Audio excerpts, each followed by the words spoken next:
I'm Billy S. Today we're ranking the bosses of Star Wars Jedi Fallen Order. I've had this game on my radar for a few years, and finally getting to play it, I can see why people enjoy this little spin-off series. It's one of the closest a 3D game has come to replicating the Metroid Prime style of Metroidvania, and the various planets you can explore all feel different and rewarding to traverse. The bosses, however, left a lot to be desired. It's not that any of them were bad per se, more so that there was a bit of an imbalance between the exploration and the boss fights. I often found myself wanting a few extra combat challenges in the main story, something I guess I'll have to get through a higher difficulty playthrough instead. I do have a few quick notes though. 1, certain boss types will be merged into single entries, such as the bounty hunter encounters, as well as the mysterious creatures needed for the legendary beasts achievement. 2, some of my gameplay footage corrupted, so you'll see some of my streamed footage of the game, which includes my little PNG tuber in the bottom right, and might have slightly lower quality to it. 3, I'm only going to include the final boss fight against the second sister on this list, but I'll refer to her first 3 encounters on Braca, Zepho, and Bogano during that entry, as you can only truly beat her in the endgame. 4, I wasn't aware of the optional meditation battles and modes added post-launch, so there's no Inquisitor Cal on this list, but I will take everyone's word for it that he's absolutely fantastic and would likely dominate this ranking with ease if I had the time. So, without further ado, all 9 bosses in Star Wars Jedi Fallen Order ranked. Let me know your favorites down below. At number 9, we have the security droid Fort on Kashyyyk. This is a regular enemy who happens to have a boss health bar, and serves more as an introduction to this enemy type that will become a mainstay for the rest of the game. They have an ominously normal female voice you'd expect from an Alexa, and they punch very hard if they hit. But this first encounter is against a single droid, no backup, no way to really catch Cal off guard. Maybe you get grabbed by a red attack if you're not locked in, but it won't kill ya. The real security droid boss fight should have happened on Ilum as you escape and run into this room chock full of them, where you have to defeat them in waves to unlock the door out. A far more interesting setup than the actual boss fight we got in-game, but this security droid is famous as it was used as a piece of pre-release gameplay marketing alongside the Kashyyyk refinery level, and that's cool enough for me to give it a little thumbs up. At number 8, we have the mysterious creatures, as they're referred to in their achievement for beating them. These are Ogdo Bogdo on Bogano, the Albino Wishok on Kashyyyk, the Rabid Yotaz on Zepho, and the Nidak Alpha on Dathomir. These are all souped up versions of regular enemies who you can defeat to obtain extra goodies or to explore secret zones they're guarding. But the fact they're just souped up enemies puts them in the same tier as the prior security droid entry for me. For the Wishok, the Yotaz, and the Nidak, you can basically kill them your first time encountering them, and Cal will be at the right level to take them on, with the Nidak Alpha on Dathomir being woefully outclassed by our Ginger Nut protagonist at that point in the game. The Yotaz on Zepho killed me once, with the only brutal aspect of his fight being a very long run back to his hidden arena, but it's Ogdo Bogdo who is the hardest and perhaps the most infamous of all these creatures. You can find him on Bogano during your first visit, right at the very start of your adventure, and I took him on then thinking he wouldn't be that hard. However, bro hits fast, his charge forwards caught me off guard more times than I care to admit, and the run back to him got a tad bit more annoying after each death. But I actually enjoyed the fight. He felt difficult, and beating him meant that any of the future regular enemy variants of his species were a piece of cake by comparison. Still not a particularly amazing encounter by any means, but the bar is slowly rising. At number 7, we have an AT-ST, fought at the end of Zepho when you return to your ship. It wouldn't be a Star Wars game if you didn't fight at least one of these iconic weapons of the Empire, and given the AT-ST is basically a coughing baby versus the Cal Kestis hydrogen bomb, they managed to make the fight a decent challenge. The AT-ST has 2 different strategies: fire at you with its lasers and missiles, or drop electric mines that explode you if you get too close to them. Now, the intended way to beat this boss, and the fun way if you're fucking around with the Force, is to wait for the ATST to fire a missile, then simply force push the projectile back into the walker. Repeat this until the boss is down. Or you can just run up to its legs and hack away with your lightsaber, assuming it hasn't dropped the electric stun mines to catch you off guard. Aside from a few camera issues, if you choose to lock onto the enemy as you run beneath it, you should be fine. And I found the ATST went down like a papier-mâché creation under a running tap. I do like the added touch that you can kill the pilot after they hop out of the machine once you bring it down as well. You rarely fight these guys after this, so I'm glad they were used sparingly in this game, as it made running into them during the escape from Ilum way more entertaining than it would have been otherwise. But I still can't say this was a challenging or overly fun boss, more that it just fit what it was trying to be, if it makes sense. At number 6, we have the Bounty Hunters, who can ambush you at random points across any of the planets following a mandatory encounter on Zepho. Here, you'll face a bounty hunter who you might do well against until they're able to stun you into submission. You'll then be taken to a prison where you'll be forced to break free and face off against that same bounty hunter in an arena. The bounty hunters don't really pose much of a threat. They fire shots at range, which can often be reflected. They have a few moves that can stun you, such as energy waves, but ultimately they're very weak to the Force, and you can often slow them to do quick damage and keep up the pressure.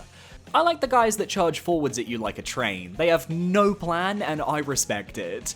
Aside from the mandatory encounter, bounty hunters now appear throughout the main planets of the game in select spots. It's random which ones you encounter and when, as I didn't feel the need to go searching for every fight, and that's why they land in a single entry. Annoyingly though, they're always flanked with a friend, making each bounty hunter encounter a gank fight, and if you don't kill them there and then, you'll have to reload the planet to have a chance at a rematch as they vanish immediately afterwards. The main challenge here is the gank aspect, as you have two elite enemies trying to kill you, and when one of them throws down a flashbang, it can be a real pain keeping track. But by this point in the game, you've got a lot of upgrades to your skill tree. You should be able to handle these bounty hunters without much issue. It's the surprise factor that makes their encounters unique, and I like the idea of random encounters while backtracking through this game's gorgeous planets. But I think the bounty hunters needed a bit more sauce to actually stand out. Something I could say about a lot of this game's bosses in all honesty. At number 5, we have Darth Vader, found in Fortress Inquisitorius. I wasn't sure whether to include this encounter on the list, but watching other YouTubers, they all gushed about it, and I'm here to say this was also an incredibly awesome moment for my playthrough too.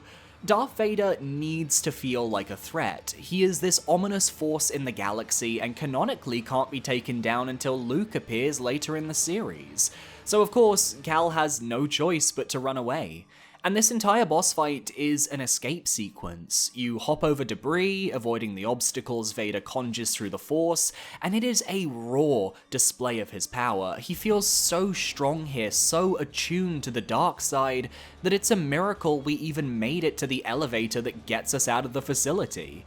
It's the way he appears, and all you hear is that iconic breathing as the camera pans and he's standing above Trilla. It gives me goosebumps just thinking about it. The way he casually tosses Seer into the abyss before facing you as well, it is pure kino. But for me, it's the moment when you're running through the underwater tunnel and he just materializes behind a blast door that really got me. I wasn't expecting it in the slightest. It was a jump scare of epic proportions, and it leads to the sequence of Seer attempting to save us, and Cal needing to flood the facility in order to escape Vader. All the while, he's doing the usual, "You are strong with the dark side" manipulation that Palpatine drilled into him. Absolutely iconic. I really hope he stays away in the sequel though, because I don't want Cal to die. However, an iconic sequence and an ode to one of cinema's most popular villains, it isn't enough to get a number 1 spot on my list, unlike every other Fallen Order boss ranking that exists. People glaze Darth Vader, but look, I'm taking this seriously. I'm gonna reward actual boss fights in this video. At number 4, we have the Ninth Sister fought in Kashyyyk. The Ninth Sister is the subordinate of the Second Sister, and an absolute unit of a woman who harasses us during our revisit to Kashyyyk, leading to a boss encounter at the top of the origin tree. This is one of the 3 lightsaber duels in the game, and showcases exactly what I was waiting for from Fallen Order, which is a fight against a Sith who knows what they're doing and how to look cool with a lightsaber.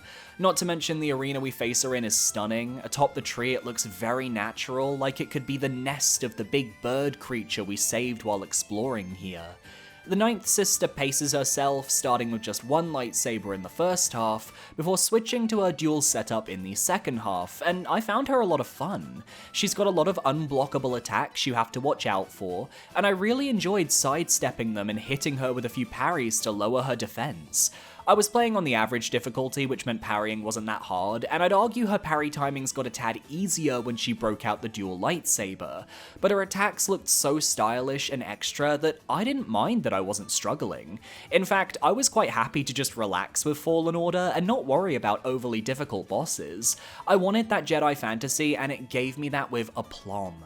The Ninth Sister also had a force move she could use that sent out waves of mud you had to jump over, something shared with the Second Sister, and I love the unblockable windmill spin she can perform in the second half as well.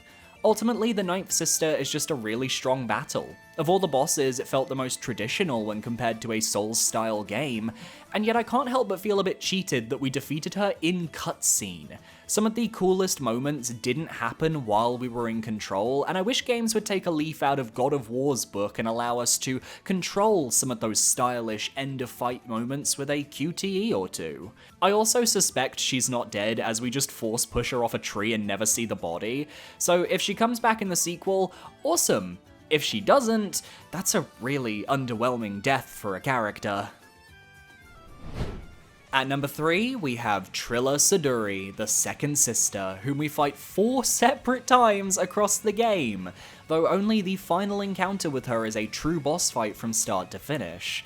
She first appears on Bracca, killing our friend Prauf before attempting to bring us in towards the end of our little escape sequence. The first encounter is just a tutorial for rolling and dodging, as you can tell she's toying with us. The second encounter on Zepho is more of an actual fight, as you do have to do damage to escape. She uses a lot of unblockable attacks, but is generally quite susceptible to sidesteps, and for some reason she really likes to taunt us, which I found incredibly funny. The third encounter is on Bogano and is very brief. She surprises us after we obtain the holocron, taking it for herself and giving me a real sense of blue balls because I wanted to fight her, which finally leads to the actual boss against her, where we get to battle from start to finish in Fortress Inquisitorius.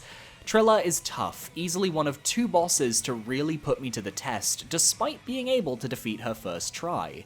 She immediately goes full ham on us from the get-go, double lightsabers, large combos that are tough to deal with, some fast unblockables that you have to watch out for, and a force push attack that I kept forgetting to jump over because my muscle memory was all about dodging. My favourite attack of hers is easily the lightsaber throw, which you can deflect back to her to cause damage, so even if you're not the best fighter, you can stall her out and wait for a move like that to get the deflect damage in. At half health, her moveset gets even flippier than before, and she combos more of her attack chains into each other, alongside a few flashbangs to make keeping up with her a lot more difficult.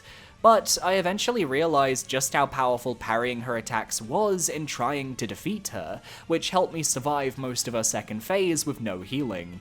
Combine this with Trilla having a severe weakness to the slow status, and you've got ways to work around her fast moveset.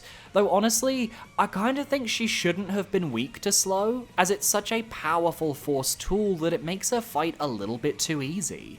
We have another Jedi on today's list who isn't weak to slow, and he wasn't the final boss, so why does Trilla get such a focal weakness when she's meant to be the toughest fight in the game? Between that and just how much we ended up fighting her across the game, I kind of was expecting more. She ended up underwhelming me because her boss fight was overutilized, and that's what keeps her in the bronze spot. At number 2, we have Gorgara, found in the depths of Dathomir. This ancient bat-like creature is a 2-phase boss fight with a small break between both phases. Firstly, you have the main bulk of the battle where you face it down in a vast central arena. You're here because you need the Dathomir climbing gear on a nearby corpse, but Gorgara is very angry. He's this high on the list because it represents what the beast bosses of this game could have been. There's a lot of thought and a lot of effort put into the moveset of this fight, and it reminds me a lot of a Zelda boss in that sense. It's not terribly complex, it's no From Software, but there's so much purpose baked into the design that I just respect it. Gorgara has multiple unblockable attacks where it'll either slice at you with its wings, which you need to dodge, or it'll slam its wings into the ground, which you also need to dodge, but then the wing gets stuck, allowing you to attack it. Doing this multiple times stuns the boss, allowing you to force pull it down to attack the weak spot on its forehead. Then it begins to fly, attacking you with sound waves before slamming the ground to create an AoE you need to jump, and the boss also has a charge move which you can avoid by dodging left or right but feels really fun to roll through. These attacks all end up cycling, with Gorgara leaving itself open throughout, so you can continue stunning those wings and attacking the forehead. The moveset will get more aggressive as the fight goes on, but eventually Gorgara will run away and you'll claim victory. Until a few minutes later, you're scooped off of a cliff by the boss and carried into the air for a cinematic clash. Here you have to land on Gorgara as you fall, succeeding in QTEs to damage the boss. It's not gameplay in the traditional sense, but it's exactly what I was asking for in the entry for the Ninth Sister. If I'm gonna kill something in a game like this, I want that control even if it's just a quick QTE. On top of that, the second encounter actually loads in the full level of Dathomir, so there's no falling endlessly like some games do with their open-air fights. You have a tight window to hit Gorgara, and that's it. It's a spectacle that feels earned after the well-designed boss encounter before, and that's what makes Gorgara feel special, and why I think some of the lower entries on our list just don't hit quite as hard.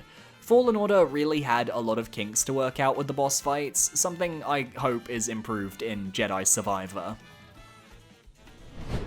At number 1, we have Taron Malicos, fought at the end of Dathomir. While Malicos may be disconnected from the larger story of the game, he is tied to the character development of Night Sister Merrin and is the final obstacle in our way to collecting the Astrium and getting into the Bogano Vault. And he plays his role beautifully, a Jedi who was seduced by the power of Dathomir and the Night Sisters, but also a tale of tragedy, as Malicos was a man who lost everything after Order 66. In his boss fight, however, he comes fully prepared to end our career, dual-wielding lightsabers, and giving me the toughest time I had in this game. See, Malicos has two aspects to his kit that makes him very threatening. One, he is not weak to slow, meaning you cannot cheese him by slowing him down and sneaking in pot shots. 2, one of his larger combos, if you fail to parry the first hit, will get you caught in a wombo combo of 4 smashes that absolutely decimated my health bar, which meant using a lot of stim packs early on. Between this and his regular moveset that is tough as the usual Sith fights are in this game, and you have a man who was built to give me trouble. Now, he is weak to parries if you can get his timings down, and I was playing on the regular difficulty, which meant parry timings weren't that tough, but even then, he still gave me trouble. I love when he just starts throwing rocks at us in the second half. That's something I wish the Ninth and Second Sister would have done, using the Force to manipulate their environment a bit more. I also love the way Merrin helps us throughout the fight, starting as an observer before stepping in midway through to save our life, and even comboing her attacks with our own in certain cinematic clashes. It really makes the player feel like we have someone on our side for once, which is further enhanced when Merrin joins the crew of the Mantis following this boss battle. I especially love Malicos's dual lightsaber throw, where if you parry them both, Merrin will actually come through to help you, and I was very lucky that I ended the fight with a lightsaber clash, allowing Merrin to stun Malicos, getting me that final blow. It felt so good. Then, watching him get pulled beneath the stone to suffocate in the earth was the cherry on top. An absolutely brutal way to go for one of the most interesting characters in this game. Malicos, at least to me, had more of an impact than Trilla did, and he very easily earns the top spot on today's ranking. And that's my list. Which Fallen Order boss is your favorite? Let me know down below, and be sure to parry that subscribe button so you can stay up to date on all my future videos, including my eventual Jedi Survivor videos. My social medias are on screen now, feel free to follow where you feel comfortable. I've got a Blue Sky, I've got a Twitch, and I have a Discord as well. And a massive shout out to my YouTube channel members as well. $4.99 a month gets you early access to future videos, gets you a shout out in the description and at the end of videos as well, and you get a little extra Let's Play hidden in there just for you. So see you next time. Adios.